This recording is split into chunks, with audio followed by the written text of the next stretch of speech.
Actual Nani గారిది shoot సడన్గా extend అయ్యి రాలేకపోయారని ఇందాకే 12:30కి నాకు కమ్యూనికేట్ చేశారు. కూకట్పల్లిలో షూట్ జరుగుతుంది, ఈస్ ట్రావెలింగ్, రేపు యూఎస్ వెళ్తున్నారంటే ఈరోజు సీన్ అంతా కంప్లీట్ చేయాలి, జస్ట్ మీడియా వారికి కమ్యూనికేట్ చేయమన్నారు ఈ news. Okay sir, so we're missing him today here, but yes channel cameras done. Thank you so much. Keeravani గారు, ఇందాక మీరు దెయ్యాల గురించి నాకు ఎందుకు స్వరాల గురించి అడిగితే బాగుంటుందని అన్నారు కదా, సో ఆ లైన్ని మేము పట్టుకున్నామన్నమాట.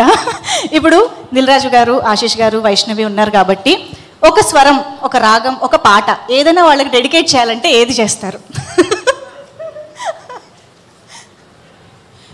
నేను దిల్రాజు గారికి సరిగమ పదనిసల్లో మా అనే స్వరాన్ని డెడికేట్ చేస్తాను. మా అంటే మనీ. ఓ పర్ఫెక్ట్ సార్.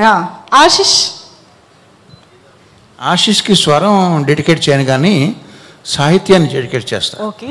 ఎందుకంటే నేను సాని సాలాగా, షాని షాలాగా, షాని షాలాగా పలికే తెలుగు వాళ్ళు అంటే నాకు కొంచెం ఎక్కువగా ఇష్టం. బట్ నేను ఇక తెలుగు రాని వాటిలాగా బిహేవ్ చేయదలుచుకున్నా. ఆశిష్, ఈ సినిమా చక్కటి విజయం సాధించాలని ఆశిస్తున్నాను. వర్డ్ ప్లే అంటే కీరవాణి గారి తర్వాతే వైష్ణవి సార్.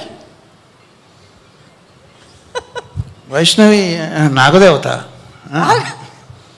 వైష్ణవి ఇది ఏంటి లవ్ మీ ఇఫ్ యూ డేర్తో చాలా చక్కగా నీ నటన పటిమ చూపించావు. సో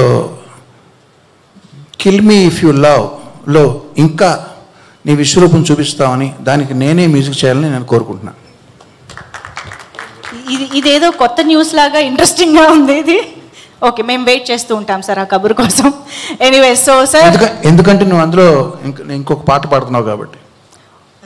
ఓ ఎస్, సో కీరవాణి గారిని మాట్లాడవలసిందిగా రిక్వెస్ట్ చేస్తున్నాం. సరిగమలు అన్నారు కాబట్టి సరిగమ పదనిసలు తెలియని సంగీత దర్శకుడు ఉంటాడేమో కానీ నాన్ లీనియర్ నేరేషన్ అంటే తెలియనటువంటి డైరెక్టర్ ఉండడు. అటువంటిది అరుణ్ భీమవరపు ఈ సినిమాలో నాన్ లీనియర్ నేరేషన్కి ఒక కొత్త నిర్వచనం, చాలా డీప్గా వెళ్ళిపోయాడు.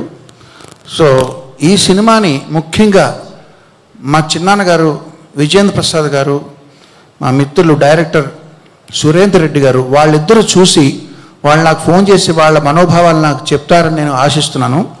నేను చాలా ఈగర్గా వెయిట్ చేస్తున్నాను. ఎందుకంటే ఒక కొత్త ప్రయోగానికి తెరతీశాడు ఇందులో అరుణ్. నువ్వు నాగా కుర్చీలో కూర్చుంటే నేను అక్కడ నా కుర్చీలో నేను కూర్చుంటే నువ్వు కింద కూర్చోవడం అంటే అర్థం ఏంటంటే అదేదో నువ్వు చాలా భక్తి వినయం ఎక్కువని కాదు. ఎప్పుడైతే మీకు నచ్చినట్టు మేము చేయట్లేదు, కాళ్ళు పట్టుకుని లాగేయడానికి వీలుగా కూర్చున్నాం తెలుసు నాకు. But anyway, all the best Arun. Naga, Arun, మీతో జర్నీ సినిమా పక్కన పెడితే ఆ జర్నీ అనేది చాలా ఎంజాయ్ చేసిన జర్నీ అది. ఇందాక అరుణ్ లాంగ్ స్పీచ్లో పసలపూడి గారు, వంశీ గారి కథలు గుర్తొచ్చినాయి. ఆ ఎక్స్పీరియన్స్ అవన్నీ మిస్ అవుతున్నామని చెప్తే నేను కూడా అవన్నీ మిస్ అవుతున్నాను. బట్ మన డిస్కషన్లో మెయిన్ పార్ట్ ఏంటంటే రాజుగారు ఏరి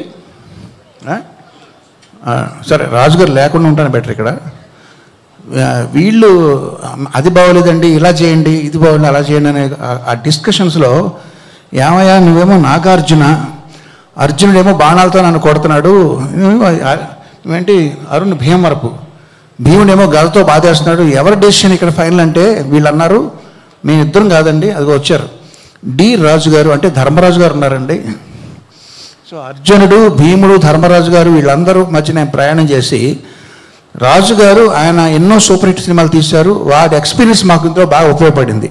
కొన్ని కన్ఫ్యూజన్స్, చిన్న క్లారిటీస్ కావాల్సి వచ్చినప్పుడు లాస్ట్ మినిట్లో 11th అవర్లో వాటిని సరి చేయడంలో ఆయన ప్రొడ్యూసర్గా కాదు డైరెక్టర్గా కూడా ఆయన పాత్ర వహించి ఆయన కర్త కర్మ క్రియగా ఈ సినిమాకి వ్యవహరించారు. ఆల్ ద బెస్ట్ రాజు గారు. మనందరికీ కూడా ఈ సినిమా పేరు తీసుకురావాలని ఆశిస్తున్నాను. Thank you very much.